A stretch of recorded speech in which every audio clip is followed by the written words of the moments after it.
नमस्कार साथियों, decode exam पर मैं शिवम आप सभी का बहुत बहुत स्वागत करता हूं। डिकोड एग्जाम की तरफ से आप सभी विद्यार्थियों के ध्यान में रखते हुए पीसीएस प्रारंभिक परीक्षा जिसके संबंध में पर्याप्त उपाय हो आप लोगों के दिमाग में है और स्थिति तभी क्लियर हो पाएगी जब आयोग कोई नोटिस निकाले।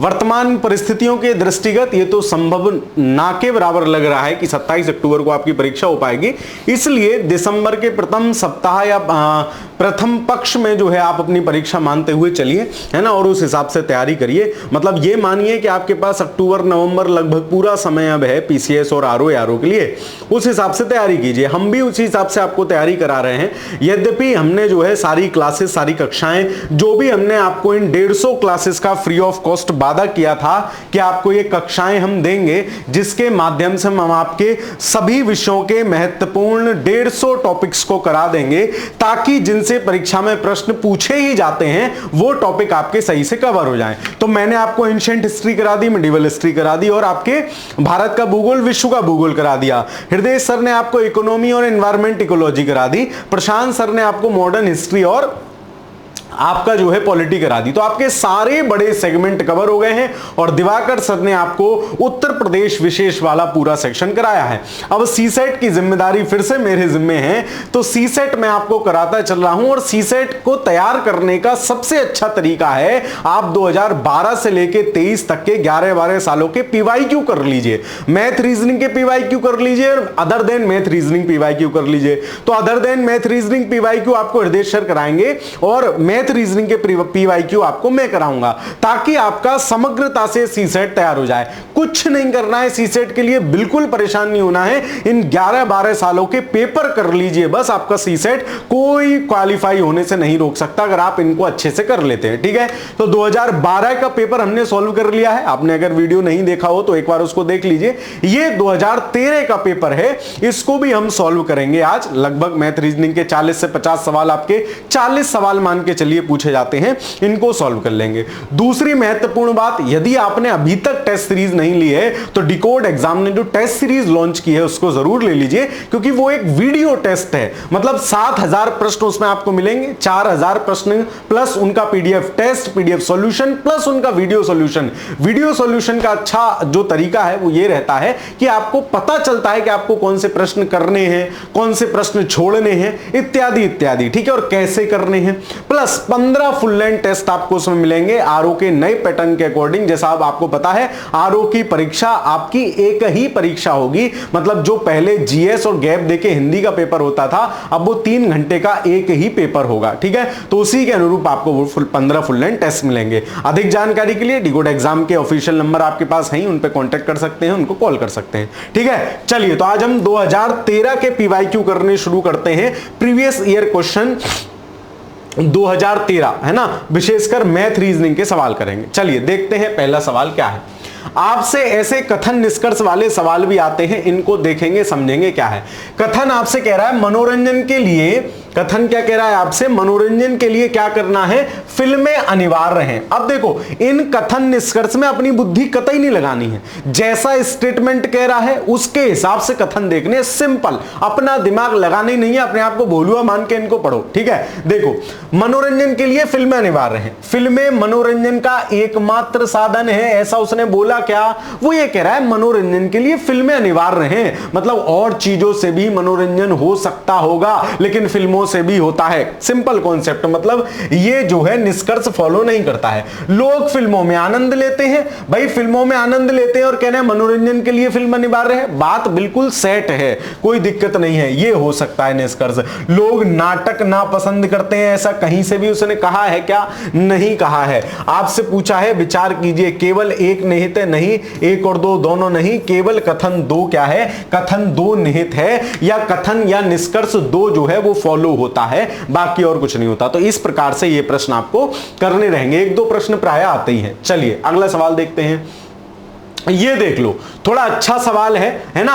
ऐसे सवाल में आपको 2 या 3 प्रश्न मिलेंगे। अब जैसे इसमें प्रश्न 2 और 3 के उत्तर निकालने हैं, आपको डिटेल दी है, इसको सॉल्व करने का तरीका मैं आपको बताता हूं। ये कुछ पॉइंट दिए हैं कि किसी अतिथि गृह में 6 कमरे हैं, तो 6 कमरे जैसे कह रहा है थोड़ा टाइम लेके आराम से बना लो, क्योंकि एसएससी या वनडे एग्जाम नहीं है कि आपको 1 घंटे में 100 सवाल करने हैं, 2 घंटे में 200 सवाल करने हैं। पर्याप्त समय है, समय लेके सवाल कीजिए, क्योंकि आप ना तो उनकी जैसी उतनी प्रैक्टिस कर रहे हैं, तो आप आराम से सवाल कीजिए, समय लेके सवाल कीजिए। देखो जैसे कह रहा है 6 कमरे हैं, कौन कौन से लो 6 कमरे बना दिए हमने, 1 2 3 4 5 और 6 कमरे मैंने बना दिए। क्या है 6 कमरे, ABCDEFGH है, ठीक है। लो नाम भी डाल दो, ये कमरा A है, ये B है, ये C है, ये D है, ये E है, ये F है, ठीक है। फिर क्या कह रहा है वो, फिर कह रहा है कि A तथा C से प्रत्येक में 2-2 व्यक्ति रह सकते हैं, बाकी सब में 1-1 रहेगा।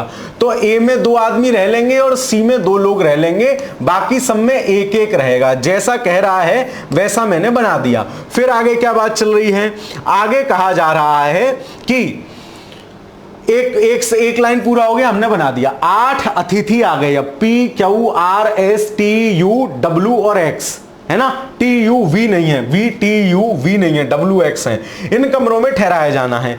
Q T तथा X क्या है, महिलाएं हैं, तो Q T और X क्या है, महिलाएं हैं। अभी आप इनको ऐसे ही मार्क कर लीजिए कि Q T और S क्या है, महिलाएं हैं। कौन सा कलर लें जो बढ़िया लगे, रेड ले लेते हैं। Q T और S जो है वो महिलाएं हैं, ठीक। शेष पुरुष हैं, मतलब अब अगर आपको लिखना हो तो लिख लीजिए, लेकिन ये कोई बहुत बड़ी चीज नहीं है। ऐसे मैं Q T और S को Q T और S ये आपकी फीमेल है, बाकी जो रह गए वो मेल रह गए, ठीक है, बाकी मेल। 2 विपरीत लिंगी एक ही कमरे में नहीं ठहराए जा सकते, मतलब एक कमरे में या तो महिला महिला ही रहेगी या पुरुष पुरुष ही रहेगा। ऐसा नहीं है भाई साहब एक दीदी रहेगी, एक जो है वो रहेगा। सिंपल बात है, बिल्कुल पहले ही स्पष्ट कर दिया, ठीक है। कोई पुरुष C या F कमरों में ठहरना नहीं चाहता है, यानी C कमरे में कोई मेल नहीं ठहरेगा और F कमरे में कोई मेल नहीं ठहरेगा। ये बात सिंपल हो गई। अब कोई पुरुष C या F में नहीं ठहरना चाहता, बिल्कुल ठीक है ना। अब C या F में कोई नहीं ठहरना चाहता है और इन तीनों को हमें ठहराना है, मतलब ये महिलाएं ठहरेंगी। भाई जब पुरुष नहीं ठहरना चाहता तो महिला ठहरेगी, मतलब या तो C में या F में 2 महिलाएं ठहरेंगी, तो 2 किसको ठहराओगे, Q T को ठहरा दो। Q और T हमने C में ठहरा दी और F में मैं कौन सी, X ठहरा देता हूं, क्योंकि एक महिला और ठहरानी है। बात समझ में आ रही है, एक महिला और ठहरानी है, मैंने ठहरा दी। उसके बाद क्या चल रहा है, देखो P अकेले रहना चाहता है, रह ले भाई अकेले, P अकेले रहना चाहता है, किंतु B या D के कमरे में नहीं। P अकेले रहना चाहेगा, अब या तो P यहां रहेगा या यहां रहेगा या यहां, लेकिन वो कह रहा है B या D कमरे में नहीं, तो मतलब P यहां भी नहीं रहेगा, यहां भी नहीं रहेगा, बच्चा ये तो P E में रहेगा। बिल्कुल सिंपल हो गया। S को एक साझेदार चाहिए, साझेदार चाहिए मतलब ये डबल वाले रूम में जाएगा, डबल वाला यही रूम में चाहे तो इसमें S होगा। अब साझेदार कौन चाहिए, किंतु U या W साझेदार नहीं होने चाहिए। अब 2 रूम बचे हैं, इन 2 रूम, यहां तो हमने X को ठहरा दिया ना, ये Q T ठहरा दिए हैं, यहां X ठहरा दिया था पहले ही, ठीक है, ठीक है। अब आगे वो क्या कह रहा है, आगे कह रहा है कि S को एक साझेदार तो चाहिए लेकिन U और W नहीं चाहिए। तो S को साझेदार मतलब डबल वाले रूम में जाएगा, लेकिन Q और U और W नहीं चाहिए, तो या तो यहां U या W होगा या फिर यहां U या W होगा, बाकी सब तो रूम भरे हुए हैं। X अपने कमरे में किसी अन्य को नहीं ठहराना चाहती है, तो X को हमने पहले अकेले ठहरा दिया है। U या W बचा एक और कौन है S के साथ रुकने के लिए, भाई P ठहर गया, Q S T हमने ठहरा दिए, R रह गया है, तो S के साथ हम R को बैठा देंगे। बिल्कुल हमारी इक्वेशन बन गई, कैसे कैसे किस किस कमरे में कौन कौन रुकेगा, पूरा प्लान। अब सवाल देखो, निम्नलिखित में से कौन ई कमरे में ठहरेगा, तो ई कमरे में देखो कौन है, ई कमरे में पी भाई साहब ठहरे हुए हैं, ऑप्शन नंबर सी हमारा सही आंसर हो जाएगा, बिल्कुल सिंपल, ठीक है सी। अब फिर कह रहा है एक्स किस कमरे में ठहरेगी, तो एक्स सबसे लास्ट कमरे में ठहर रही थी, एफ कमरे में ठहर रही है एक्स, तो एक्स किस कमरे में ठहरेगी, एफ कमरे में। तो इस प्रकार ऐसे सवालों से आपको 2 या 3 सवाल मिलेंगे, तो 2-3 सवाल के लिए समय देना तो लाजमी है, आप दें और अपना आंसर प्राप्त करें। आगे चलते हैं, निम्नांकित आकृतियों में से कौन शेष से भिन्न है? सबसे दुनिया का सबसे सरलतम सवाल भाई। गोले के अंदर गोला, त्रिभुज के अंदर त्रिभुज, ये चतुर्भुज के अंदर त्रिभुज है, यही होगा, ये भी चतुर्भुज के अंदर, तो ऑप्शन नंबर सी सही आंसर हो जाएगा। ये अन्य से भिन्न है। ऐसे सवाल सरल होते हैं, थोड़ा सा दिमाग लगाओ, हल हो जाते हैं। चलिए, निम्नलिखित युग्मों में से किसमें वही संबंध है जो JL और WZ के बीच है? देखो, JL और WZ के बीच संबंध क्या है? JKL मतलब एक का गैप है बीच में भाई, JKL, ठीक है। फिर WXYZ मतलब इन दोनों के बीच में 2 का गैप है। बात समझ में आ गई? अब देखो, ऐसा ढूंढो जिसमें पहले में 1 का, दूसरे में 2 का। तो ABC मतलब 1 का गैप है, और PQRST और U इनमें 2 का गैप है, तो सेम सेम है। और चेक कर लेते हैं, PQR तो इनमें 1 का गैप है, LM तो इनमें कोई गैप नहीं है, मतलब ये नहीं होगा। AB कोई गैप नहीं है, तो कोई मतलब नहीं है। TSTU इनमें भी कोई गैप नहीं है, कोई मतलब नहीं है। मतलब ऑप्शन नंबर ए इस प्रश्न का सही उत्तर हो जाएगा कि A जो है उसका संबंध ठीक उसी प्रकार से है जैसा प्रश्न वाले स्टेटमेंट का दिया हुआ है। आगे चलते हैं। निम्नलिखित में से कौन समीचीन क्रम है? यद्यपि ये मैथ रीजनिंग का सवाल नहीं है, इंटरप्रिटेशन का सवाल है, लेकिन फिर भी सुनना, सोचना, विश्वास करना, कार्य करना। देखो, कभी भी आप कार्य सबसे लास्ट में करोगे, पहले नहीं करोगे, तो मतलब ये सबसे हटा दोगे। और कुछ भी करने से पहले आप किसी को सुनना पसंद करते हो, फिर उस पर विश्वास करोगे। पहले सुनोगे ना, फिर विश्वास करोगे, फिर सोचोगे, इस तरीके से। तो पहले सुनोगे, फिर सोचोगे, फिर विश्वास करोगे, फिर कार्य करोगे। विश्वास पहले ही नहीं कर लोगे, पहले ही विश्वास कर लोगे तो आपका कार्य बाधित हो जाएगा कि आपने पहले ही विश्वास कर रखा है ना। और पहले सोच के विश्वास कर लोगे, इसमें भी वही विश्वास करना नहीं होगा। तो ऑप्शन नंबर ए इस प्रश्न का सही आंसर होगा, है ना। ये उसका है जो इंटरप्रिटेशन वाले होते हैं, एक सवाल उसका बीच में आ गया है। चलो कोई नहीं। डॉक्टर नर्स में वही संबंध है। क्या संबंध है? हमें नहीं पता भाई, डॉक्टर और नर्स का क्या संबंध है। तुम लोग ये फालतू की चीजें मत लगाया करो। अरे सवाल कर ले चुपचाप, डॉक्टर और नर्स में क्या? डॉक्टर और नर्स में संबंध ये है कि नर्स उसकी सबऑर्डिनेट होती है। महिला डॉक्टर है, महिला नर्स है, तो उसकी सबऑर्डिनेट होगी, ठीक है, सबऑर्डिनेट होगी। वही पुलिस इंस्पेक्टर का सबऑर्डिनेट कौन होता है? जो SI होता है उसका सबऑर्डिनेट होता है कौन? जो सिपाही रैंक के पुलिस वाले होते हैं वो। तो चोर थोड़ी उसका सबऑर्डिनेट होगा, सिपाही होगा, ठीक है। जैसे डॉक्टर की सबऑर्डिनेट नर्स है, वैसे ही पुलिस इंस्पेक्टर का सबऑर्डिनेट कौन होता है? सिपाही होता है, ठीक है। तो ऑप्शन नंबर बी हो जाएगा। आगे चलते हैं। निम्नलिखित में वही संबंध है जो ऑस्ट्रेलिया और महाद्वीप में है। तो ऑस्ट्रेलिया महाद्वीप है, ऐसे करके देखो। क्या इंजन रेलगाड़ी है? नहीं। क्या नदी तट है? कि नहीं। विक्रांत जो है वो एक जहाज है। जैसे ऑस्ट्रेलिया एक महाद्वीप का नाम है, ऐसे ही विक्रांत जो है वो एक जहाज का नाम है। तो ये स्टेटमेंट सही हो जाएगा। यूरी गागरिन के अंतरिक्ष यात्री हैं, तो मतलब उनका नाम थोड़ी ना है, इस तरीके से तो ये भी गलत हो जाएगा, लेकिन ऑप्शन नंबर सी सही होगा। आगे चलते हैं। निम्नलिखित कथनों की जांच कीजिए। भाई साहब, जांच करने में ही तो सबसे आनंद है। श्याम हरि का पिता नहीं है। कोई बात नहीं भाई साहब, पापा नहीं तो हम क्या कर सकते हैं। हरि सुरेश का बेटा है, तो हरि जो है किसका बेटा है? सुरेश का बेटा है। सुरेश के 3 बेटे हैं, 2 लल्ला और हैं इनके। ये स्टेटमेंट लिख लिया, ये लिख लिया। श्याम हरि का पिता नहीं है, तो ये कौन है? सुरेश। लिख लो भाई, सुरेश। और श्याम हरि का पिता नहीं है तो कौन हो सकता है? कोई भी हो सकता है। ये हरि है ना, ये हरि है। और श्याम जो है वो हरि का पिता नहीं, क्योंकि सुरेश है ना। चलो अब देखो, श्याम सुरेश का बेटा है, कोई बात प्रूव ही नहीं हो रही भाई। हम अपने से थोड़ी मान सकते हैं कि पिता नहीं है तो भैया होगा, हम तो नहीं मान रहे। जितना दिया है उतना मानना है, ठीक है। हरि श्याम का भाई है, पॉसिबिलिटी तो है कि हरि श्याम का भाई हो, लेकिन हम पॉसिबिलिटी को नहीं देखेंगे, क्योंकि हमसे निष्कर्ष, अगर हमसे पूछता संभावना तो हम संभावना तलाशते, लेकिन हमसे पूछा है निष्कर्ष। सुरेश हरि का पिता है, तो सुरेश हरि का पिता है, ये स्टेटमेंट बिल्कुल सही है ना। श्याम के बच्चे नहीं है, तो ऐसी भी कोई बात हमें पता नहीं है। सुरेश हरि का पिता है, ये हम बिल्कुल कंफर्म है, क्योंकि उसमें दिया है कि जो है हरि जो है सुरेश का बेटा है। यहां हमसे कह रहा है कि सुरेश हरि का पिता है, तो बात बिल्कुल सही हो जाएगी। ऑप्शन नंबर सी जो है इसका सही आंसर हो जाएगा। आगे चलते हैं। प्रश्नवाचक चिन्ह के स्थान पर निम्नलिखित में से कौन आएगा? देखो भाई, CD, फिर कितने गए? EFG, 3 बीच में HI, JKL 3 बीच में M, N, PQR 3 बीच में ST। यहां क्या आएगा? ST। देखो कहीं है क्या?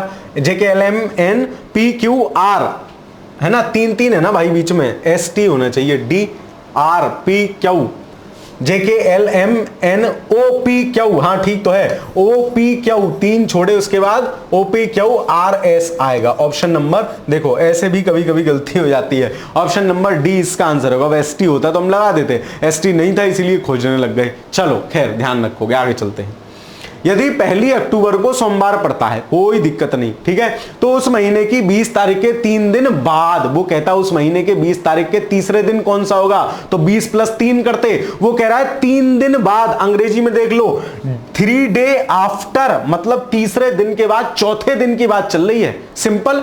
तो 3 दिन के बाद कौन सा दिन होगा, ये शब्द थोड़ा ध्यान से, कहता 20वीं तारीख से तीसरा दिन कौन सा होगा, तो 23वां दिन हो जाता, लेकिन वो कह रहा है 3 दिन बाद, मतलब 24वें दिन की बात कर रहा है। तो 1 तारीख को क्या है, मंडे है, 20 और 4 24 को हमें निकालना है, क्या होगा, अब 1 को मंडे, 7 जोड़ते चले जाओ, वही होगा 1 को मंडे, तो 1 और 7 8 को मंडे, 8 और 7 15 को मंडे, 15 7 22 को मंडे, 22 को मंडे, 23 को ट्यूसडे, रोज खाओ अंडे नहीं, ठीक है, संडे हो या मंडे, बचपन में सुनते थे। चलो खैर, तो क्या हो गया कि 22 का मंगलवार है, 23 का बुधवार होगा, सोमवार है, 22 का सोमवार है, 23 का मंगलवार होगा, 24 का बुधवार होगा। तो ऑप्शन नंबर सी इस प्रश्न का सही आंसर हो जाएगा, बुधवार। चलिए अगला सवाल देखते हैं। नेक्स्ट क्वेश्चन क्या है, ये सवाल जो है ना अब्बा डब्बा चब्बा वाले सवाल, इनको थोड़ा सा मैं इनका तुमको करने का तरीका बता देता हूं। ये सवाल पेपर में काफी पूछे जाते हैं, गलत ना होने चाहिए। देखो 1 या 2 सवाल पूछा जाएगा। सबसे सरल तरीका तो ये है कि एक बार तो ये लिखा हुआ है, 1 2 3 बार तुम लिख लो और इनको हर ऑप्शन को भर के देख लो। 2 मिनट का समय लगेगा लेकिन सही आंसर मिल जाएगा। दूसरा तरीका चेक करने का, अंक गिनो कितने हैं, 4 4 8 4 12 4 16, मतलब या तो 16 है तो 4 4 का पैटर्न बनेगा, या 8 8 का पैटर्न बहुत बड़ा हो गया, 4 4 का ही पैटर्न बनेगा। ऐसे ही 15 अगर अक्षर है तो या तो 3 3 का पैटर्न बनेगा या 5 5 का बनेगा। 12 अक्षर है तो या तो 4 4 का पैटर्न बनेगा या 3 3 का बनेगा। ऐसे पैटर्न बनते हैं। तो पहले देखो क्या कोई चौकड़ी सीधी हमें दी हुई है, ना ये है ना ये चौकड़ी हमें सीधी दी हुई है, मतलब BA BA। अब देखो BA किससे बनेगा, BA BA, ठीक है, फिर ये AB हो रहा है तो मतलब ये नहीं होगा। फिर देखो BA BA, मतलब 2 B चाहिए, फिर BA, तो BA, फिर यहां क्या चाहिए, BA चाहिए, फिर BA चाहिए, तो ये जो है B वाला इसका ऑप्शन सही हो जाएगा। ठीक है, तो इस तरीके से भी आप आसानी से कर सकते हो देख के, लेकिन मैं फिर सलाह दे रहा हूं, पेपर में समय बहुत होता है, ये सवाल में आप दिमाग मारोगे गलत हो जाएगा, है ना, उस समय भी खा जाएगा। इसलिए सिंपल 4 बार लिखो, भरो, काम खत्म। ग्रुप कैसे बनेंगे, वो जैसे डिविजिबल होगा वैसे ग्रुप बनेंगे। तो ये सवाल थोड़ा आता है पेपर में, इसका ध्यान रखना। आगे चलते हैं। बच्चों की एक पंक्ति में बाली बाएं से 7वां है, कोई दिक्कत नहीं है। बाली बेटा तू बाएं से 7वां बैठ जा, भाई बाएं धरती होता, बाएं से 7वां बैठा दिया, ठीक है। मोती दाएं से चौथा है ना, यार नाम तो ढंग के ले लो, ऐसा लग रहा है कोई अपना वो बैठा रखा है। मोती दाएं से चौथा है, बैठा दिया भाई, जिस जिस रैंक पे कहा उस रैंक पे बैठा दिया। जब बाली और मोती अपना स्थान बदल लेते हैं, मोती भाई इधर आ जाएंगे, बाली भाई इधर आ जाएंगे। ध्यान रखना, दोनों ने अपनी कुर्सी पे से उठ के गए हैं, दूसरे की कुर्सी पे बैठ गए, कुर्सी साथ में नहीं लेके जाते इसमें, है ना, मतलब ऐसे सवालों में ये मान के चलो। ठीक, अब क्या हो गया, तो बाली बाएं से 15वां हो जाता है, मतलब बाली भाई इधर से कितना हो जाते हैं, 15वां। तो हमसे क्या पूछा है, मोती का दाएं से स्थान क्या होगा, मतलब ये वाला नंबर जो है वो हमसे पूछा गया है, मोती का दाएं से। अब देखो किसी भी स्थान के लिए, फॉर एग्जांपल मैं तुमको बताता हूं, 7 कुर्सी पड़ी है, 1 2 3 4 5 6 7। अब देखो इस साथ इधर का, इसका इधर से नंबर कितना है, तीसरा, इधर से नंबर कितना है, चौथा, दोनों का टोटल करो जरा 7। इस पे आ जाओ, इसका इधर से नंबर कितना, दूसरा, इधर से नंबर कितना, 5वां, टोटल करो जरा कितना हो गया, 7, है ना, 7 हो गया। 3 और 3 6 और 1 7, 1 2 3 4 5, सो माफ कीजिए ये 5वां होगा, और ये इधर से दूसरा, इधर से छठा होगा। तो इनका टोटल दोनों का किसी भी कुर्सी के लिए दोनों तरफ से टोटल सेम आता है, और जितने टोटल लोग होते हैं उससे एक ज्यादा आता है। क्यों, क्योंकि ये कुर्सी 2 बार काउंट हो गई, लेफ्ट से भी रैंक ले ली, राइट से भी रैंक ले ली। बात समझ में आ गई। अब देखो, अब इसकी लेफ्ट और राइट रैंक जब हमने जोड़ी तो कितनी लोग हुए, सर हुई 19। अगर हमसे लोग पूछता तो 19 में से एक घटा देते, क्यों, क्योंकि ये वाली कुर्सी 2 बार जुड़ गई, इधर से भी जुड़ गई, इधर से भी जुड़ गई। लोग होते 18, लेकिन वो मोती का दाएं से स्थान पूछ रहा है, तो इस कुर्सी का लेफ्ट राइट रैंक का टोटल जो है वही इस कुर्सी का होगा। तो 19 और 7 मतलब 19 में से 7 घटाएंगे तो ये मिल जाएगा। भाई ये रैंक या ये रैंक जो होती इसका इधर से नंबर वही तो 19 होता, तो 19 में से 7 घटाए बचा 12, मतलब इधर से इसकी रैंक कितनी हो जाएगी 12। ऑप्शन नंबर डी आपका आंसर हो जाएगा, रैंक होगी 12। आनंद आ गया सर, आगे चलो फटाफट। देखो भाई अच्छा सवाल है, 4 सड़कें हैं, सड़कें 4 है, चौराहे पहुंच गए भाई साहब। वो कह रहे हैं मैं दक्षिण दिशा से आ रहा हूं, मतलब इधर से आ रहा है तो ऐसे ही तो आएगा दक्षिण दिशा से ना सर, हम तो उल्टे चलेंगे, पीछे को मुंह करके चलेंगे सर। भाई पीछे को मुंह करके चलेगा, आगे पड़ा होगा गोबर, थपाक हैप्पी बर्थडे टू ही हो जाएगा। ये देखो आगे मुंह करके चलो, तो इधर से दक्षिण से आ रहे हो मतलब इधर जा रहे हो, और मंदिर जाना चाहता हूं। अच्छा आदमी है भाई, मंदिर जाना चाह रहा है ना। चलो दाहिनी ओर की सड़क मुझे कॉफी हाउस से दूर ले जाती है, मेरा दायां किधर होगा जिधर घड़ी घूमेगी। दाहिनी ओर की सड़क क्या है, कॉफी हाउस से दूर ले जाती है, मतलब कॉफी हाउस किधर होगा, कॉफी हाउस किधर होगा, कॉफी हाउस इधर होगा, ठीक है। जबकि सीधी सड़क कॉलेज की ओर ले जाती है, मतलब अगर मैं सीधा चला जाऊंगा तो सीधी सड़क किधर ले जाएगी, कॉलेज की तरफ ले जाएगी, है ना। तो मंदिर किस दिशा में है, बचा हुआ मंदिर हो गया, मंदिर किधर होगा, मंदिर इधर होगा, है ना। मंदिर इधर होगा, मंदिर इधर बना दिया हमने, ठीक है, पताका फहरा दी मंदिर पे, ठीक है। मंदिर इधर होगा, तो मंदिर किस डायरेक्शन में है ये आपसे सवाल पूछा गया, तो ये कौन सी डायरेक्शन होती है, पूर्व डायरेक्शन होती है। मंदिर हो गया पूर्व, चारों डायरेक्शन देख लो, ऊ से उत्तर तो उत्तर, ऊ से ऊपर, ऊ से उत्तर ऊपर, और नीचे दक्षिण, सीधे हाथ की तरफ पूर्व और बाएं हाथ की तरफ पश्चिम। तो आंसर हो जाएगा ऑप्शन नंबर बी आपके इस प्रश्न का। आगे चलते हैं। 5 व्यक्ति ABCD, ये सवाल ना गलत है, मतलब इसमें डेटा इनकम्प्लीट है, फिर भी जैसा भी है उसके हिसाब से हम देख लेते हैं। करना कैसे ये समझ लो, या तो रक्षक है या चोर, तो हम 5 व्यक्ति बना लो, ABCDE, 5 आदमी बना लिए हमने। देखो भाई रक्षक सदैव सत्य बोलता है जबकि चोर झूठ बोलते हैं। A दावा करता है कि B रक्षक है। अब A क्या दावा कर रहा है कि B रक्षक है, ठीक है। आगे चलो, B दावा करता है कि C चोर है, C दावा करता है कि D चोर है, E दावा करता है कि A रक्षक है। अब देखो A रक्षक का दावा यहां हो गया और यहां A दावा कर रहा है कि B रक्षक है। चलो तो A दावा कर रहा है B रक्षक है, तो B हो गया रक्षक, और B क्या बोलेगा, सत्य बोलेगा, कोई दिक्कत, रक्षक सत्य बोलते हैं। B दावा करता है कि C चोर है। अब B जब रक्षक है, सत्य बोल रहा है, तो B जब दावा करेगा C चोर है तो सही दावा करेगा, और ये क्या बोलेगा, झूठ बोलेगा, ठीक है। C दावा करता है कि D चोर है, C D को चोर बता रहा है, और ठीक है। E दावा करता है कि A रक्षक है, तो A रक्षक हो जाएगा और सत्य बोलेगा। D दावा करता है कि B और E अलग अलग प्रकृति के हैं, B और E अलग अलग प्रकृति के हैं, मतलब E क्या हो जाएगा, चोर, E चोर हो जाएगा। अब देखो यहां से बात घूमेगी, चोर और झूठ। D दावा क्या कर रहा है कि B और E अलग अलग प्रकृति के हैं। अब इनमें, इन सवाल में ना कोई भी एक सर्टेन चीज नहीं दी है, एक का अगर किसी का सर्टेन देते, अब मान लो यहां आप कैसे करोगे दावे, जैसे इसने दावा कर दिया, ये दावा करता है B रक्षक है, B दावा करता है C चोर है, तो जब C चोर है तो मतलब C झूठ बोल रहा होगा, तो C का दावा झूठा हो जाएगा। तो ये थोड़ा सा कंफ्यूजिंग सवाल है क्योंकि इन्होंने किसी का भी डेटा सही नहीं दिया है। पेपर में भी इसको स्टार मार्क कर दिया गया था, इसका आयोग ने भी आंसर डिलीट मार दिया था, ठीक है। चलो तो इस प्रकार के प्रश्नों से भी आपको बहुत ज्यादा, अगर प्रश्न डायरेक्ट सॉल्व नहीं हो रहा है, हो जाए आंसर लगाया, और नहीं हो रहा है तो बहुत ज्यादा दिमाग मत लगाना है, एक आध सवाल ऐसे भी पेपर में आते हैं। आगे चलते हैं। 5 मित्र A B की तुलना में भारी है, जैसे जैसे कह रहे हैं वैसे बना दो। A जो है B की तुलना में भारी है, ठीक है। ये भी प्रश्न है, सही है, इसका भी स्टार मार्क है, इसका भी आंसर सही नहीं है, फिर भी देख लो। A B की तुलना में भारी है, हमने बना दिया। C D की तुलना में हल्का है, तो अभी हमें कनेक्टिंग नहीं मिली, अभी इसको छोड़ देते हैं। B D की तुलना में हल्का है, तो B जो है D की तुलना में हल्का है। अब D या तो यहां भी हो सकता है, मतलब एक तो ऐसे बन सकता है ADB, एक ऐसे भी बन सकता है, D हम यहां बना दें, D हम यहां बना दें।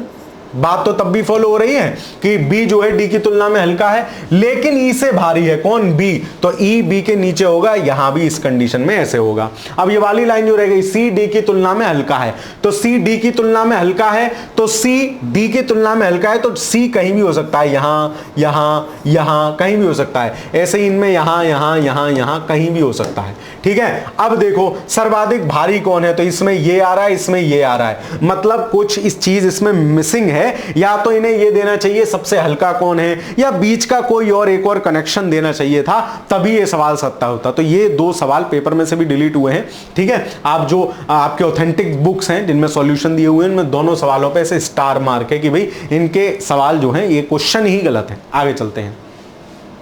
तरीका यही है बाकी करने का। एक रेलवे स्टेशन पर पूछताछ कार्यालय से किसी यात्री को बताया गया, at an inquiry office on a railway station a passenger was told that a train for Delhi had left 15 minute ago. 15 minute पहले भाई तेरी ट्रेन छूट गई, कोई बात नहीं। बट आफ्टर एवरी 45 मिनट, प्रत्येक 45 मिनट के बाद a train leaves from Delhi, हर ट्रेन दिल्ली जाती है, ठीक है। The next train will be leave at 8:30 PM, 8:30 बजे जाएगी भाई अगली ट्रेन। तो मतलब 45 मिनट पहले गई तो कितने बजे गई होगी? 8:30 से 7:45 पे गई होगी। और भाई साहब से क्या कहा जा रहा है? भाई तेरी ट्रेन तो 15 मिनट पहले छूट ली, मतलब भाई साहब 8 बजे बात कर रहे हैं। उनसे कहा जा रहा है कि आपकी ट्रेन 15 मिनट पहले छूट गई और हर 45 मिनट के बाद ट्रेन जाती है, 8:30 बजे दूसरी ट्रेन जाएगी। तो वह ट्रेन कितने बजे गई? 7:45। तो उस यात्री ने सूचना कितने बजे ली? सूचना ली भाई साहब ने 8 बजे, ठीक है। ऑप्शन नंबर बी सही हो जाएगा, ठीक है। At what time was this information given to the passenger, ठीक। आगे चलते हैं। यदि सीपीआई डीएमके है, अब देखो ये खतरनाक सवाल है, 2 3 4 पार्टी इन्होंने दे दी, तो बीजेपी क्या होगा? सर बीजेपी कांग्रेस होगा, ऐसे थोड़ी होता है। सीपीआई डीएमके है तो इसमें सिंपल है, जो जो दिया है उस तरीके से कर लो। सीपीआई, ज्यादा दिमाग मत लगाओ, डीएमके लिख दो। मतलब सी के बाद अगला डी है, मतलब नेक्स्ट है, तो बी के बाद अगला क्या होगा? सी होगा।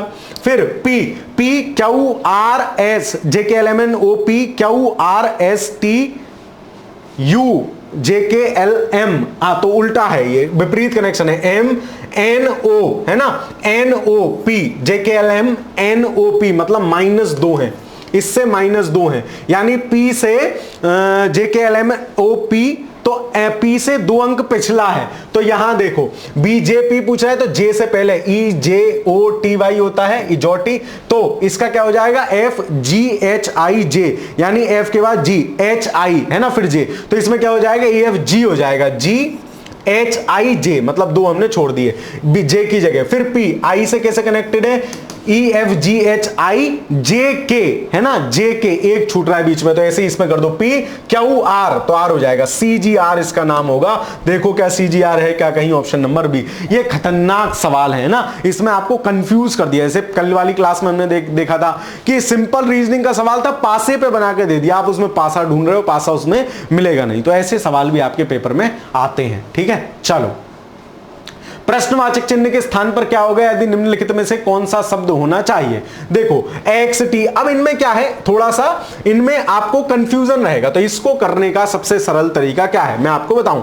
सबसे पहले मैं आपको सारे अंक और उनके नंबर याद करा देता हूं, ठीक है। देखो 2 मिनट लूंगा आपके, लेकिन ये कॉन्सेप्ट क्लियर हो जाएगा। सबसे पहले अगर आपको नहीं भी याद करना तो पेपर में कैसे लिखना चाहिए, 3-4 सवाल है, ऐसे लिख लो ABCDEF GHIJKLM, यहां से अपोजिट लिखना शुरू करो, NOPQ, M तक ही लिखना है, QRSTUVWXY और Z।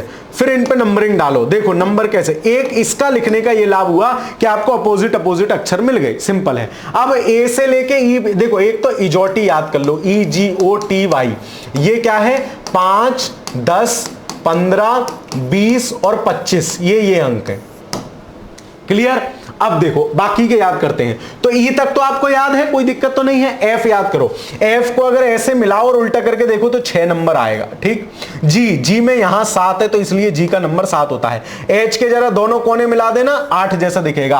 आई 9, ऐसे करके एक बिंदी जो है ये 9 हो गया। जे, तो जे किससे हो गया हमारा? इजोटी से, जे हो गया 10। के में ऐसे होता है ना, तो ये टेढ़ा वाला डंडा जो है हमने ऐसे खींच के ऐसे अलग कर दिया, मतलब एक डंडा ये दूसरा ये, मतलब के का नंबर 11। एल में क्या है, एक डंडा खड़ा एक डंडा पड़ा, मतलब एक डंडा और दूसरा डंडा, एल का नंबर 12। एम को जरा घुमाना ऐसे करके क्लॉकवाइज घुमाना तो ये 3 सा दिखेगा, मतलब इसका नंबर 13। ऐसे ही डब्लू भी ऐसे ही होता है, तो डब्लू का नंबर 23 होता है। सिंपल है, डब्लू को ऐसे घुमा लो 23। फिर आ जाओ एन कैसे होगा 14, देखो 4 बिंदु एन पे, 1 2 3 4, एन का नंबर होता है 14। ओ इजोटी से आ जाओ, ओ का कितना होगा 15। पी जैसे एफ था ना ऐसे ही पी है, गुंडी मान लो 6 किसी ने उल्टा खड़ा कर दिया है, पी का नंबर 16। क्यू फॉर रानी, रानी कितने साल की है 17 साल की। और राजा, आर फॉर राजा कितने का है 18 साल का। वाह सर ये तो बड़े जवान जवान रानी राजा हैं। फिर आ जाओ आगे एस का कितना होता है 19 होता है। एस फॉर अपना कोई भी दोस्त मित्र मंडली सखा सहेली को याद कर लेना और सोचना कि जब 19 वर्ष की थी ना तभी मुझे पसंद आई थी, आया था। ठीक है चलो टी इजोटी से देखो, टी हो जाएगा 20 इजोटी से। यऊ तो यऊ आप कितने साल के थे उस समय, तुम 21 साल के थे भाई, वो 19 साल की थी या था, और आप 21 साल की थी या था। ठीक है मैं किसी में भेद नहीं करता। 22 ऐसे ही जैसे के में 2 डंडे थे ऐसे वी में 2 डंडे हैं 22। एक्स इसमें भी देखो 1 2 3 4 पॉइंट है, एक्स में 1 2 3 4 मतलब 24, और ये तो आपको याद होंगे ही 25 और 26। तो इस तरीके से हमने सारे अंक याद कर लिए। बताओ कोई दिक्कत, आनंद आ गया। अब देखो, अब जब ऐसा खतरनाक सवाल आए कि तुम रिलेशन ना बैठा पा रहे हो, नंबर डाल लो इनके। कैसे नंबर डाल लो, देखो x का नंबर 24, v का नंबर 22, w का नंबर 23 है ना, और u का नंबर तुम 21 साल के थे। सिंपल 24 23 22 21 ऐसे है। फिर इधर देखो इनसे क्या, t का नंबर तो EGO TY, तो t का नंबर 20, आर का नंबर राजा कितने का था 18 का था सर। एस मतलब मैंने आपको बताया एस वो कौन कितने की थी 19 की थी, और क्या रानी कितने की थी, रानी 17 की थी। अब देखो क्या संबंध तुम्हें दिख रहा है, तुम्हें यहां से अब इनका भी नंबर डाल लो तो और आसान जाएगा। एल मतलब 12, एक डंडा लेटा एक डंडा खड़ा। जे तो EJO TY तो जे का नंबर 10 12 10, के का हमने खींच लिया 11, आई का 9। मतलब देखो तुम्हें कैसे दिख रहा है, तुम्हें दिख रहा है 10 11 मतलब 9, कुछ ना कुछ तो कनेक्शन है ना, 4 नंबर 9 10 11 12, तो सबसे लास्ट में 9 फिर 10 फिर 11 फिर 12। ऐसे इधर देखो 21 22 23 24 है ना, इस तरीके से ही रिलेशन है। अब 21 22 23 24 और यहां ये 21 है ना, तो ये 20 से शुरू है, मतलब यहां 20। अब ये यहां 9 है ना, तो मतलब अगले में क्या होगा 8 होगा। और कैसे रिलेशन है, यहां 8 होगा तो यहां सबसे बड़ा अंक है तो 8 मतलब बड़ा अंक है तो 6 7 8 9 नहीं 5 6 7 8 होगा, तो मतलब यहां होगा 5 और 5 और 6, तो 5 और 6 7 और 8, ये आएगा इसका तरीका। अब ये इसका तरीका आगे देखो इन्हीं की तरह ना 21 22 5 6 और 7 8 ऐसे ही हमने निकाल लिया। ठीक है 8 कहां से लाए, जैसे ये 21 के बाद 20 है ऐसे। ठीक है तो यहां 9 के बाद 8 होगा और ये वाला नंबर सबसे बड़ा है। अब देख लो इसके हिसाब से 8 का मतलब हो गया H, डाल लो H, 6 का मतलब हो गया F, 7 का मतलब हो गया G और 5 का मतलब हो गया E। HFGE option number A इस प्रश्न का सही उत्तर होगा। बताओ आनंद आया कि नहीं। सर ऐसे सवाल जो कठिन आएंगे ना वो इन्हीं से सॉल्व होंगे, तो ये आपको आते आना चाहिए। जिसको समझ में ना आया हो एक बार बैक करके देख लेना ताकि उसका कॉन्सेप्ट क्लियर हो जाए। आगे चलते हैं।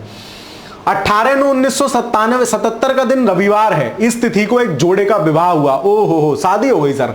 अगले तुम्हारी शादी नहीं होनी ऐसे जब तक सिलेक्शन नहीं लोगे। ठीक है चलो अगले 15 वर्षों में रविवार को कितनी वैवाहिक वर्षगांठ पड़ेंगी। 15 साल मतलब अगले 15 साल में करूंगा तेरा इंतजार नहीं, वैवाहिक वर्षगांठ का इंतजार करेगा भाई। कर ले वैवाहिक वर्षगांठ का इंतजार, कोई दिक्कत नहीं है। देखो 1977 और 15 साल का मतलब हो गया 77 और 15 कितने हो जाएंगे 92। लिख दो पूरे ऊपर से लेके नीचे तक 77 78 79 80 81 82 है ना 3 4 5 6 7 8 9 और ये कितना हो जाएगा 90 91 और 92।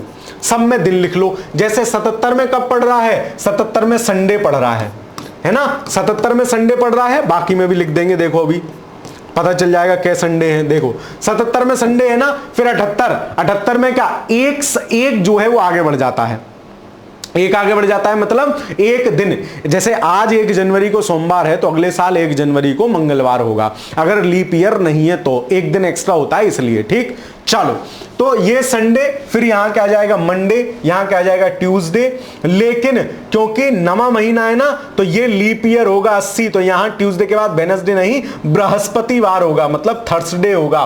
थर्सडे के बाद 81 में फ्राइडे, 82 में सैटरडे और इसमें संडे, ये मिल गया दूसरा संडे।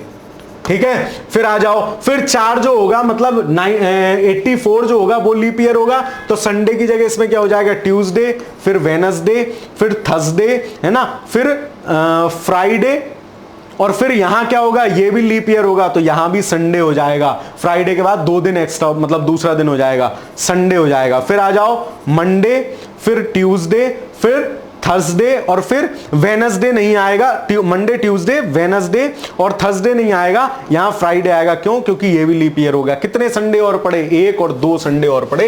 यही पूछा है अगले 15 वर्षों में रविवार को कितनी वैवाहिक वर्षगांठ पड़ेंगी अगले 15 सालों में, ये नहीं पूछा है। तो अगले 15 सालों में यहां से लेके यहां तक 15 साल में 2 बार भाई साहब की वैवाहिक वर्षगांठ और संडे को पड़ेगी, बाकी दिन वीकडेज होंगे। ठीक, चलो आगे चलते हैं।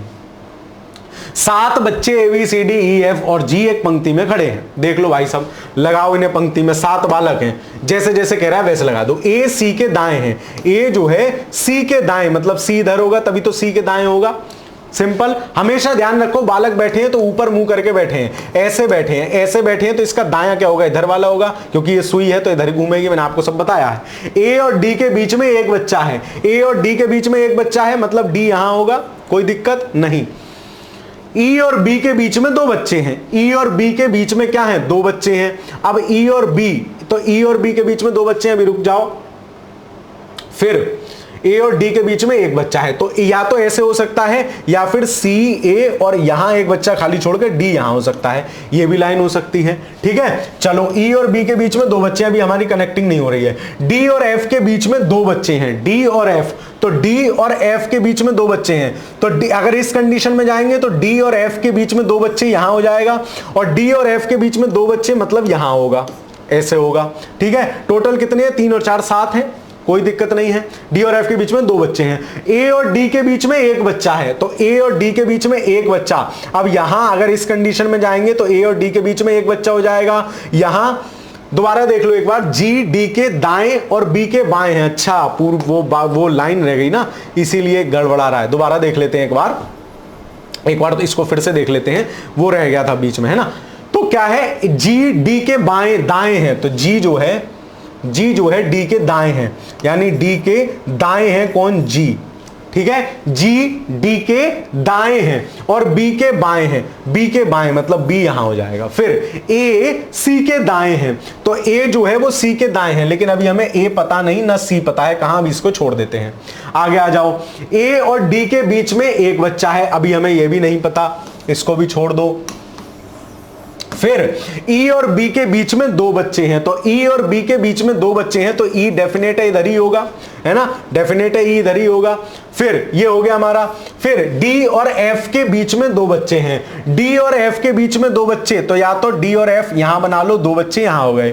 अब क्या कह रहा है? A C के दाएं हैं, अभी ये भी नहीं पता। A और D के बीच में एक बच्चा है, तो A और D के बीच में एक बच्चा यानी A इधर होगा, तो A और D के बीच में एक बच्चा हो गया, यानी ये भी हमारा सॉल्व हो गया। A C के दाएं है, तो A जो है वो C के दाएं है, तो मतलब C यहां होगा, तभी तो A C के दाएं होगा। बिल्कुल सारी इक्वेशन बैठ गई। D और F के बीच में 2 बच्चे, ठीक बीचों बीच कौन है? ठीक बीचों बीच बैठा है D। ठीक है, तो ऑप्शन नंबर C इस प्रश्न का सही आंसर हो जाएगा। D जो है वो बीच में बैठा है। तो ऐसे सवाल आपको आसानी से ठंडे दिमाग से करने चाहिए, है ना। डैश गटक और ठंड रख, भाई हम लस्सी पीने वाले हैं, है ना। ये अंग्रेजी विज्ञापनों ने आपको जो आपकी वास्तविकता थी ना, आपकी जो भारतीयता थी, वो आपके अंदर से खत्म कर दी। मतलब वो क्या, मतलब कुछ भी पिला रहे हैं हमें कि ये गटक और ठंड रख। भाई लस्सी से बढ़िया ठंडक कहां मिलेगी? शिकंजी से बढ़िया ठंडक कहां मिलेगी? और तुमसे सस्ता हमारा आइटम है, 2-3 रुपए का नींबू 2 रुपए की चीनी, हल्का सा काला नमक, बेहतरीन शिकंजी बनती है, ठीक है, वो पियो, उसको पी के ठंड रखो। आगे चलते हैं।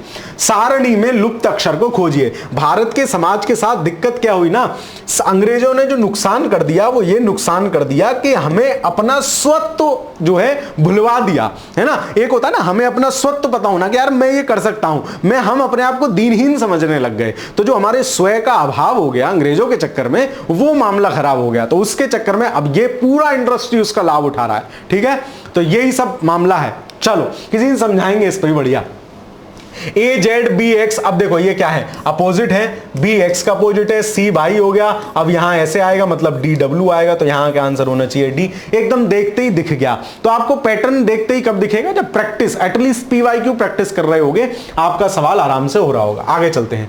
विषम युग्म को चुनिए। शैतान सवाल है, शैतान सवाल है। अब देखो हिंदी अंग्रेजी में सेम दिया था। अतुल रोम, शरद मास्को, चंदन मॉन्ट्रियल, त्रिलोकी ग्लांस्को, सारे विदेशी हैं पहले तो इधर वाले, है ना। तो ये तो कोई डिफरेंस रहा नहीं। इसका आंसर पता है क्या है, ये 4 अक्षर का, ये 4 अक्षर का, ये भाई साहब 6 अक्षर के, ये जगह 6 अक्षर की, ये 4 और 3 7 और ये 3 और 5 8 अक्षर का, ये मिसमैच है सी वाला। बाकी ये 3 और 4 7 और ये भी 7, ये भी सही है।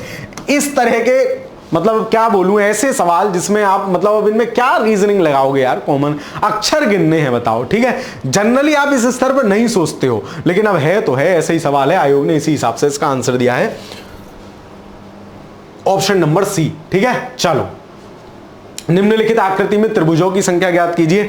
ये सवाल काफी पूछे जाते हैं, त्रिभुज चतुर्भुज गिनने वाले, कि कितने त्रिभुज हैं कितने चतुर्भुज हैं, इनको देखिए। तो इसको देख लेते हैं। जैसे अब देखो यहां त्रिभुज, सबसे पहले सब कुछ नहीं आता हो तो ये देखो कि सिंगल आकृति से कितने बनने हैं, डबल से। अब देखो इसमें 1 2 3 त्रिभुज बनेंगे, फिर ये दोनों मिलके एक बनाएंगे, ये दोनों मिलके दूसरा बनाएंगे, है ना, और ये मिलके तीसरा बनाएगा। मतलब 3 और 3 6 त्रिभुज इससे बनेंगे। तो 6 ही यहां बनेंगे, सेम आकृति है, 6 और 6 यहां बनेंगे, 6 3 18 19 20 और ये मिलके एक बनाएगा 21 और एक पूरा बनाएगा 22। तो टोटल ट्रायंगल कितने होंगे, 22 ट्रायंगल होंगे। ऑप्शन नंबर ए इस प्रश्न का सही उत्तर हो जाएगा। निम्नलिखित सारणी में लुप्त अक्षर देखिए। देखो अब देख क्या है, 3 और 2 5 और यहां दिया है ई, मतलब 5वें नंबर वाला। ओहो पहचान गया, 5 और 4 9 और आई दे दिया, 9 और 8 17। रानी 17 साल की थी, सर आपने याद कराया था क्या। 7 और 6 13 और 13 का मतलब एम, ठीक है। तो यहां क्या आ जाएगा, एम। ऑप्शन नंबर सी इस प्रश्न का सही उत्तर होगा। थोड़ा सा दिमाग लगेगा लेकिन आंसर आपका आ जाएगा। आगे चलते हैं। या तो राम या श्याम समान आयु के हैं, ठीक है। राम और श्याम कैसे हैं, या तो समान आयु के हैं या राम श्याम से बड़ा है, मतलब राम जो है श्याम से बड़ा है, कोई दिक्कत नहीं है। या तो अली और जॉन समान आयु के हैं, तो अली और जॉन समान आयु के हैं। या फिर क्या है, जॉन अली से बड़ा है, मतलब जॉन जो है वो अली से बड़ा है। श्याम जो है वो अली से बड़ा है, तो श्याम अली से बड़ा है, श्याम अली से बड़ा है, मतलब श्याम अली से बड़ा हो गया तो या तो जॉन के बराबर होगा या बड़ा होगा। अब देख लो क्या कह रहे हैं, क्या निकाला जा सकता है। श्याम राम से बड़ा है क्या, या तो बराबर है या राम बड़ा है, तो गलती हो गया। अली जॉन से बड़ा है क्या, ये तो अपोजिट हो गया, वो कह रहा है या तो बराबर है या छोटा है, ये भी गलत हो गया। श्याम और जॉन समान आयु के हैं, तो श्याम और जॉन समान आयु के हैं, श्याम और जॉन समान आयु के हैं, लेकिन वो कह रहा है श्याम अली से बड़ा है, तो श्याम अली से बड़ा है। तो ऐसा भी हो सकता है कि श्याम यहां हो जॉन ऊपर हो, तो ये भी स्टेटमेंट फॉलो नहीं हो रहा है। अली राम से बड़ा है ना, अली से राम बड़ा है ना, अली से राम बड़ा है। शैतान सवाल है, अली से राम बड़ा है, तो अली से राम कैसे बड़ा हो जाएगा, क्योंकि जॉन से बड़ा, अली से बड़ा श्याम है, ये कह रहे हैं। तो अली से बड़ा श्याम है, तो या तो श्याम राम एक साथ है, तो यानी अली से बड़ा राम भी हो गया, या फिर वो कह रहा है कि राम बड़ा है, तो राम बड़ा हो ही गया, तो अली से बड़ा राम है। स्टेटमेंट डी आपका जो है सही हो जाएगा। ऑप्शन नंबर डी इस प्रश्न का सही उत्तर होगा, ठीक है। ऑप्शन नंबर डी इस प्रश्न का सही उत्तर होगा। आगे चलते हैं। यदि कमल को 2 1 4 1 3 लिखा जाता है तो महल को क्या लिखा जाएगा। अब देखो समझ में नहीं आ रहा है, ऐसे सवाल समझ में ना आए तो सिंपल है, सबके नंबर लिखो। के का नंबर 11, KAMAL है ना, 11 1 M 13 1 L 12। इन्होंने कितना दिया है, 2। इन्होंने जो दिया है वो दिया है आपको, इन्होंने जो दिया है वो दिया है आपको, 1 मिनट, इन्होंने दिया है आपको 2 1 4 1 3, लो मिल गया भाई, इन दोनों को जोड़ दिया 2 हो गया, ये एक का एक आ गया, इसको जोड़ दिया 4 हो गया, ये एक का एक आ गया, इसको जोड़ दिया 3 हो गया। बस निकाल लो महल का MAHAL, क्या होगा, M मतलब 13 का मतलब 4 लिख दूं मैं, 1 और 3 4, 1 का 1 आ जाएगा, H का 8 आ जाएगा, A का 1 आ जाएगा, L का 12 की जगह 3 लिख दूं, ठीक है। तो 41,813 देखो कहां है, 41,813 ऑप्शन नंबर बी में है, तो ऑप्शन नंबर बी इस प्रश्न का सही उत्तर हो जाएगा। बिल्कुल सिंपल है, ठीक है। चलो, एक घन के 6 पृष्ठ अलग अलग रंगों के हैं, ठीक है। तो घन के 6 पृष्ठ बना लो, 4 ऐसे बना लो, 1 2 3 4, ये खुला हुआ घन है। जब आपने पासे वाले सवाल पढ़े होंगे तो खुला हुआ पासा पढ़ा होगा। लाल पृष्ठ काले के विपरीत है, लाल जो है काले के विपरीत है, तो लाल पृष्ठ जो है विपरीत कौन सा होता है, एक छोड़ के वाला, काले के विपरीत है, सिंपल। हरा पृष्ठ लाल और काले के बीच में है, तो हरा कहां जाएगा, यहां आ जाएगा, लाल और काले के बीच में है। नीला पृष्ठ सफेद के आसन्न है, तो नीला पृष्ठ अगर यहां है तो 2 और मैं बनाऊंगा, एक यहां बना लूंगा, सफेद के आसन्न है, 5 फलक हुए। भूरा पृष्ठ नीले के आसन्न है, तो भूरा भी ये एक दूसरे के अपोजिट हो जाएंगे, भूरा पक्ष नीले के आसन्न है। पूछा क्या है, हरे पृष्ठ के आसन्न 4 रंग कौन से हैं। अब देखो हरे का अपोजिट देख लो कौन सा है, बस ये हरा है, हरे का अपोजिट नीला होगा, तो नीला छोड़ के बाकी सब उसके आसन्न होंगे। आसन्न मतलब ये, तो इसके बॉक्स ये मतलब नीचे वाला है, तो एक ऐसे खड़ा होगा इस डब्बे के, एक ऐसे खड़ा होगा, एक ऐसे खड़ा होगा, एक ऐसे खड़ा होगा, एक ऊपर होगा, तभी तो एक घन बनेगा। तो ऊपर वाला अपोजिट है, बाकी चारों आसन्न है, सिंपल भाषा। तो इसका अपोजिट क्या है, नीला। जिसमें नीला हो उसको काट दो, नीला नहीं होगा, नीला नहीं होगा, नीला नहीं होगा, ऑप्शन नंबर ए आंसर हो जाएगा। लाल काला भूरा सफेद, देख लो लाल काला भूरा सफेद ये इसके आसन्न होंगे, जबकि नीला इसके अपोजिट होगा, ऑप्शन नंबर ए। आगे चलते हैं। यदि किसी घड़ी में समय 12:15 बजे है, कल वाले पैटर्न पे सवाल सेम। अब मैं आपको, क्योंकि 2 दिन हो गए हैं, 2012 का हमने पेपर कर लिया है, 13 का पेपर कर लिया है, अब मैं आपको पैटर्न बताऊंगा कि देखो रिपीट हो रहा है, कल की क्लास है, यद्यपि ये भी कल की क्लास का रिपीट पैटर्न है। 12:15 बज रहे हैं, 12 6 3 9, ये घड़ी है, 12:15 बजा दो, मतलब घड़ी की घंटे वाली सुई 12 पे होगी, मिनट वाली सुई 3 पे होगी, 12:15 बज गए। अब क्या कह रहा है, यदि घंटे वाली सुई पूर्व दिशा को इंगित कर रही है, घंटा मतलब ये क्या है, ये ईस्ट है, इसके हिसाब से, तो मिनट वाली सुई के विपरीत कौन सी दिशा होगी। अब देखो मिनट वाली सुई के विपरीत मतलब इधर, यानी इसके एंटी क्लॉकवाइज। अब देखो पूरब के एंटी क्लॉकवाइज कौन सी डायरेक्शन होती है, ये हो गई नॉर्थ, ये साउथ, ये ईस्ट, ये वेस्ट।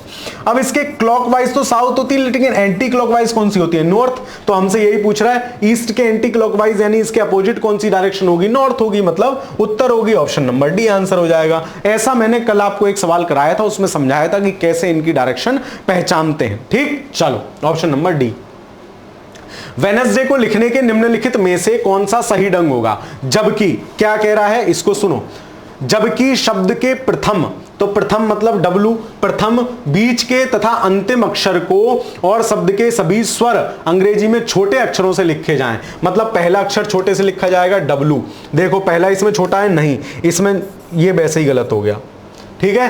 क्या कह रहा है, प्रथम, प्रथम छोटे से लिखा हुआ है, बीच में कौन सा अक्षर है, 3 और 3 6 और 3 9, यानी 4 ई छोटे से होना चाहिए, ई छोटे से है, हाँ देखो है, ठीक है। बीच के और अंतिम अक्षर, तो अंतिम देखो छोटा है, प्लस इसके सिवा जितने भी बॉबिल हैं, तो ए ई आई ओ यू, तो ई बॉबिल होता है छोटा है, डी एन कोई बॉबिल नहीं होता, ए बॉबिल होता है, तो यही सही होगा, ऑप्शन नंबर बी इस प्रश्न का सही उत्तर हो जाएगा। तो ऐसे सवाल भी आते हैं, क्वेश्चन देखो, सवाल देखो, मतलब मैं कह रहा हूं 40 सवाल गारंटी ले सकता हूं मैं आपकी, 40 सवाल मैथ रीजनिंग से आ रहे हैं। तुम 3 से 4 बार पेपर भी मत लगाना, मास्टर की वीडियो देख जाना, सी सेट की 2012 से लेके 23 तक के सारे पेपर कराऊंगा, ठीक, सारे पेपर कराऊंगा। लेकिन आप लोगों से भी गुजारिश है यार, मतलब वीडियोस को साथ शेयर तो किया करो ना दोस्तों के साथ, किसी भी अध्यापक के लिए, या तो आपके कमेंट्स जो आते हैं वो उसके लिए एनर्जी का काम करते हैं, आप शेयरिंग करते हो, व्यूज देते हो, तो उसको लगता है कि हाँ मेहनत कर रहा हूं, परफेक्ट है। एक क्लास बनाने में बहुत समय लगता है ना, तो आपको उसके अकॉर्डिंग, अगर आपको अच्छा लग रहा है, वास्तव में कोई कंटेंट अच्छा है, तो उसको सर्कुलेट करना चाहिए, ठीक है। चलो तो मैं ये सब कराऊंगा, तो सिर्फ आपको इतना करना है, 12 से 23 तक के पेपर 3-4 बार कर जाओ, या तो खुद कर जाओ या वीडियोस देख जाओ। सी सेट में 40 प्रश्न मैथ रीजनिंग के हैं, 30 आपके सही आराम से होंगे, कहीं नहीं गए, पहली बात। दूसरी 2-4 इंग्लिश के कर लोगे, 2-4 हिंदी कर लोगे, 40 सवाल हलवा एकदम आराम से हल करके आओगे, कोई चिंता नहीं है, 33 सवाल सही करने होते हैं। आगे चलते हैं। 144 बाइसिकल बेचने पर जॉन को 6 बाइसिकल के विक्रय मूल्य के बराबर हानि हुई। मतलब हानि कितनी हुई? 6। और कितना? 144 और 6 150 पे 6 की हानि हुई, उसको गुणा 100 कितने प्रतिशत हानि हुई? 1 0 से 1 0 गया, 3 दूनी 6, 3 पंजे 15, 5 20, 5 दूनी 10, 2 दूनी 4% जो है उसको हानि हो जाएगी। ऑप्शन नंबर ए प्रश्न का सही उत्तर हो जाएगा। आगे चलते हैं। निम्नलिखित में से परिमेय संख्या क्या है? कोई भी संख्या परिमेय वो होती है जिसको बटे के रूप में निरूपित कर सकें। जैसे मैं लिख दूं 2/4 परिमेय है, मैं लिख दूं 2.444444, ये परिमेय नहीं है, इसका अंत ही नहीं है। इस डॉट डॉट का यही मतलब होता है, तो इसका मतलब ये परिमेय नहीं होगी, ये परिमेय होगी। दशमलव हटा के नीचे 0 बढ़ा दूंगा, ये भी परिमेय नहीं होगी। और पाई परिमेय संख्या नहीं होती है, याद रखोगे। जबकि पाई का जो मान सामान्यीकृत करके लिख देते हैं 22/7, वो एक परिमेय संख्या है, लेकिन पाई एक परिमेय संख्या नहीं है, पाई एक अपरिमेय संख्या है। तो इस बात को भी ध्यान रखोगे। तो ऑप्शन क्या हो जाएगा? ऑप्शन नंबर 20 प्रश्न का सही उत्तर हो जाएगा। आगे चलते हैं। 378 सिक्कों में 1 रुपए 50 पैसे और 25 पैसे के सिक्के हैं, उनका अनुपात ये है। तो 50 पैसे के सिक्कों की संख्या कितनी होगी? देखो सिक्कों का अनुपात ये है, मतलब 13 तो सिंपल होगा। और ये क्या होंगे? अनुपात 11 है, वो रुपए का अनुपात है। सिक्के क्या होंगे? 11, 50 पैसे के 11 दूनी 22 हो जाएगा। अनुपात ऐसे ही 7 चौक 28 हो जाएगा, क्योंकि उसमें 28 होंगे। अब इन तीनों को जोड़ लो, 22 28 कितने हो गए? 50, और ये हो गया 63। और रुपए कितने हैं? 378। 63 डिवाइड कर लो, कितना जाएगा? देख लो, 3 6 छंग 36 और 3 छंग 18, 6 बार में जाएगा, मतलब 6 रेशो मान हो जाएगा। इसमें मान लगा दो, सिक्के मिल जाएंगे। ठीक है, सिक्कों की संख्या कितनी होगी? 50 पैसे के। देख लो, 6 का मान 22 छक 2 छिक्का 12, 6 दूनी 12, 132 आंसर हो जाएगा, 1132। ठीक है, चलो तो कैलकुलेशन हो सकता है मैं कुछ तेज कर लेता हूं, लेकिन मेरा काम आपको कॉन्सेप्ट समझाना है कि आपको सवाल कैसे हल करना है। ठीक, चलो आगे चलते हैं।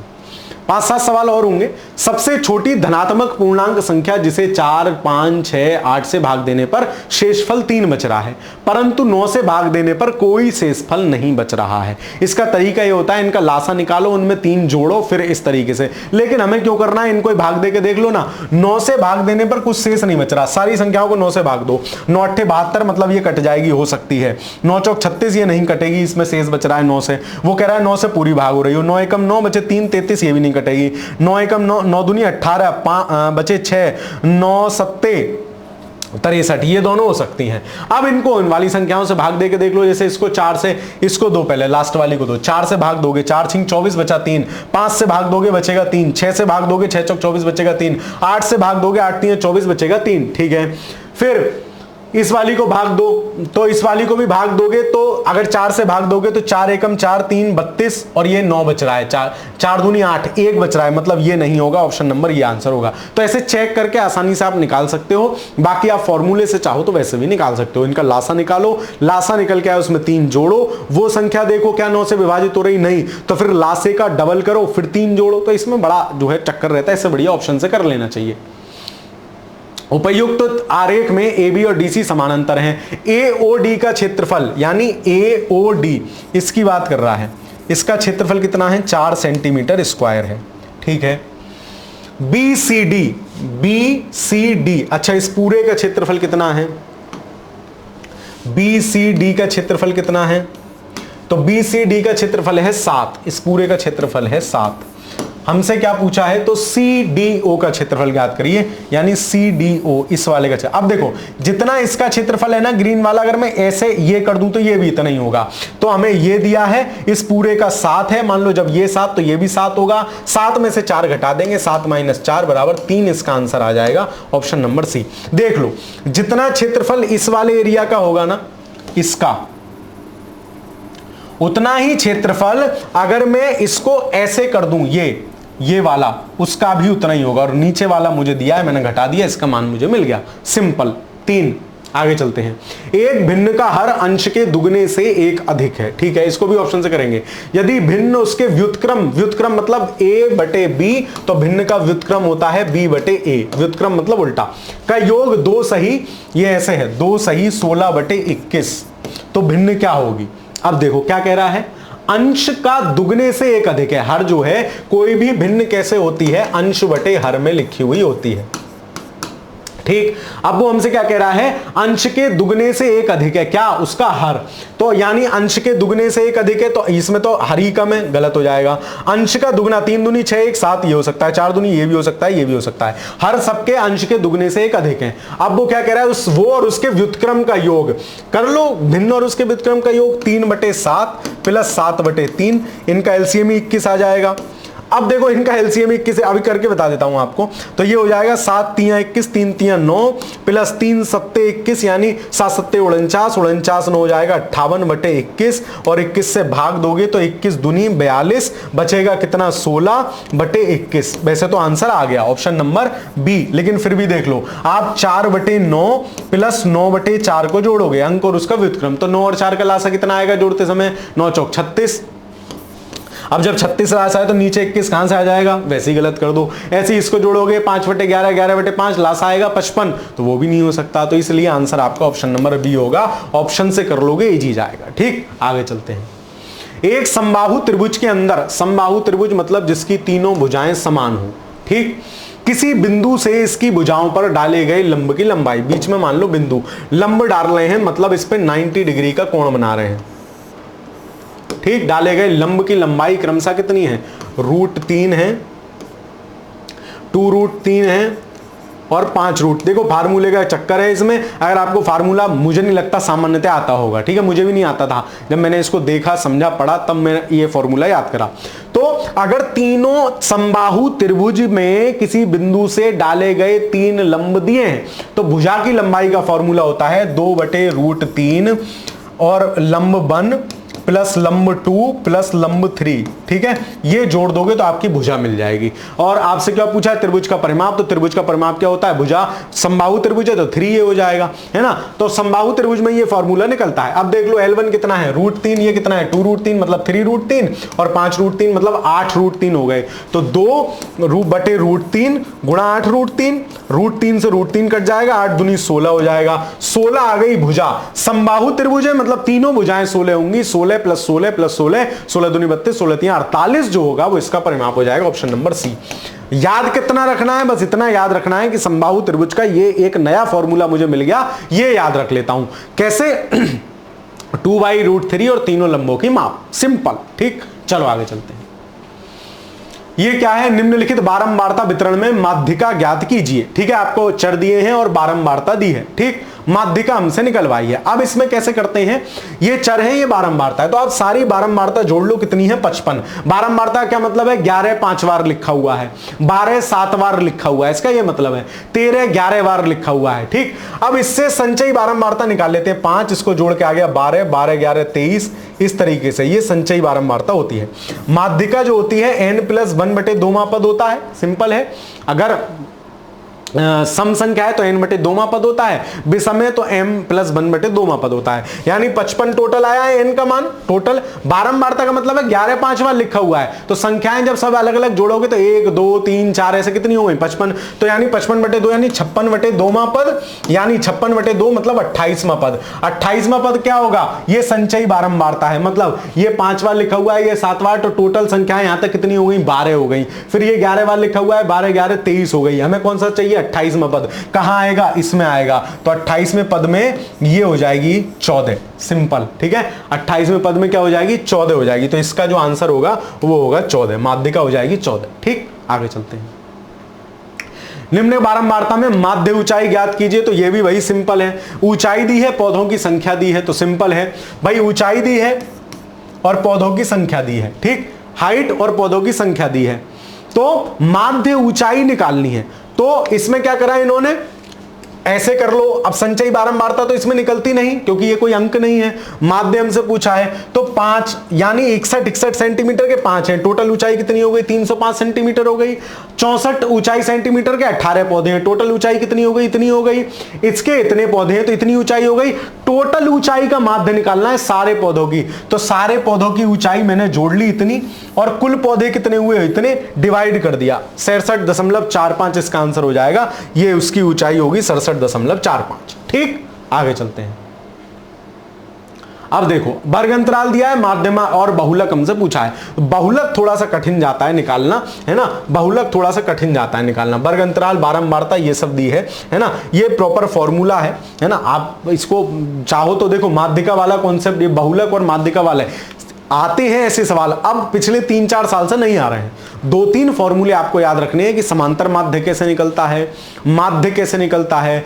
कल एक जो फार्मूला माध्य माध्यिका बहुलक के संबंध वाला बताया था कि 3 ब्रैकेट में माध्यिका माइनस बहुलक बराबर 2 ब्रैकेट में माध्य माइनस बहुलक, इस फॉर्मूले को याद रखना, इस पे से सवाल आपका टपक सकता है। तो ऐसे सिंपल वाले याद रखो, ये आपसे वैसे ही सॉल्व नहीं होगा, जो गणित के ना हो वो वैसे ही दिमाग खराब खपाओगे, जो गणित के हो उनको आता ही है। तो इसको सवाल कराऊंगा, 10 मिनट आपके चले जाएंगे, तो इसको हम स्किप कर देते हैं। किसी और दिन एक क्लास में मैं आपको माध्य, माध्यिका, बहुलक ये तीनों करा दूंगा, ठीक है। आप चाहते हो तो कमेंट में लिखना कि हां सर करा देना, ताकि आपका ये टॉपिक भी कवर हो जाए, ठीक है। यहां टाइम बहुत जाएगा, इसलिए अभी इसको स्किप कर देते हैं, आगे चलते हैं। यदि 5 सेंटीमीटर त्रिज्या वाले किसी वृत्त में ए बी और ए सी समान जीवा हैं, जीवा क्या होती है, वृत्त में जीवा क्या होती है, इस तरीके से जीवा मतलब एक वृत्तखंड होता है, ठीक है। तो 6 सेंटीमीटर है प्रत्येक जीवा की लंबाई, तो बीसी की लंबाई कितनी होगी, देखो ये क्या है, ये है जीवा, मतलब 2 वृत्त की परिधि को मिलाने वाली रेखा जीवा होती है, ठीक है। तो ये हमें दिया है कि दोनों जीवाओं की लंबाई कितनी है, 6-6 सेंटीमीटर है। और फिर क्या कह रहा है आपसे कि बीसी की लंबाई जो पूछी है, ये वाली लंबाई हमसे पूछी है। अब ये 6 दी है, ये 6 दी है, ठीक। अब अगर हमें ये पता होता कि ये बीच में से जा रहा है या केंद्र से जा रहा होता, तब तो हम 2 भुजाओं के आधार पर तीसरी भुजा निकाल लेते, या हमें कुछ और दिया होता। लेकिन हम कैसे निकालेंगे, ये समबाहु त्रिभुज है, मतलब ये वाला हिस्सा हमें पता चल जाए, ये वाला हिस्सा हमें पता चल जाए तो हम निकाल सकते हैं, ठीक, सिंपल है। अब देखो चित्रानुसार त्रिभुज एबीपी, मतलब ये वाला त्रिभुज और ये वाला त्रिभुज, नीचे वाला त्रिभुज, दोनों क्या है, समकोण है। मतलब क्या हो जाएगा, ए बी स्क्वायर, यानी ये कर्ण का वर्ग बराबर ये और ये, या हम बीपी, क्योंकि हमें ये निकालना है तो हम इस पे फोकस करें, बीपी बराबर 6 का स्क्वायर, क्योंकि ये माइनस एपी स्क्वायर, तो ये हमने निकाल लिया। फिर बीपीओ जो त्रिभुज है, बी और पी और ओ, ये भी समकोण है और ये समकोण है, लेकिन ये त्रिज्या होती है किसी भी केंद्र से परिधि पे डाली गई रेखा त्रिज्या होती है। तो ये 5 हो गई, ये 5 हो गई, ये हमें निकालनी है और ये जो है हमें पूछा है, तो इसी हिसाब से हमने फिर इसको इसका आधा करके लिख लेंगे। कैलकुलेशन वाला सवाल है बहुत ज्यादा, है ना, ये आपका सॉल्यूशन है, आप रोक के भी आराम से देख सकते हैं, ठीक है, क्योंकि फिर इसमें जो है माइनस प्लस करके फिर से निकालेंगे। तो अभी मैं यही सॉल्व करूंगा, आपके 5-7 मिनट जाएंगे, आराम से रोकिए, इसको देख लीजिए, समझ में आपके आ जाएगा। बहुत सिंपल चीज में लिखा हुआ है, हुआ क्या है लो देख ही लो। फिर इसको हमने OB बराबर BP और ये कर लिया, OB इन दोनों का कर्ण और उसका स्क्वायर जोड़ लिया, मान लगाते चले गए हैं, बस और कुछ नहीं है, निकाल लेना। 9.6 सेंटीमीटर इसका आंसर आएगा, उपयुक्त में से कोई नहीं, इतनी मेहनत करी, आंसर आया, उपयुक्त में से कोई नहीं, ठीक है। चलिए, तो आपका 2013 के सी सेट के प्रश्न मैंने आपको सॉल्व करा दिए हैं। कक्षा आपको कैसी लगी कमेंट के माध्यम से जरूर बताइएगा। मुझसे और कुछ भी चाहते हो तो वो भी कमेंट के माध्यम से जरूर बताते चलिए, ठीक है। समय अब आपके पास लगभग 2 महीने, अगर ईश्वर ने चाहा तो आपकी परीक्षा में है, बहुत समय मिल रहा है, वैकेंसी बहुत है, साहत से जाने मत दीजिए, पूरा जी जान लगा के मेहनत कीजिए। 7-8 घंटे पढ़िए दिन में। आप कोई कह रहा है 20 घंटा, पगला है सोच रहा, दिमाग खराब हो जाएगा। 8 घंटे पढ़ने का मतलब है 10 से 11 घंटे आपको सिटिंग देनी पड़ेगी। इतना पढ़ रहे हैं, मोर देन सफिशिएंट है, ठीक है। चलिए, तो पढ़ते रहिए, रिवीजन करिए। चैनल पर नए हो तो चैनल को सब्सक्राइब जरूर कर लीजिएगा। वीडियो आपको अच्छा लगा हो तो कमेंट के माध्यम से जरूर बताइएगा। वीडियो को अपने दोस्त, सखा, मित्र मंडली, सखा सहेलियों में जरूर साझा कर दीजिएगा। मिलता हूं आपसे फिर किसी ऐसी ही दूसरी वीडियो में, तब तक के लिए पढ़ते रहिए, खुश रहिए, धन्यवाद।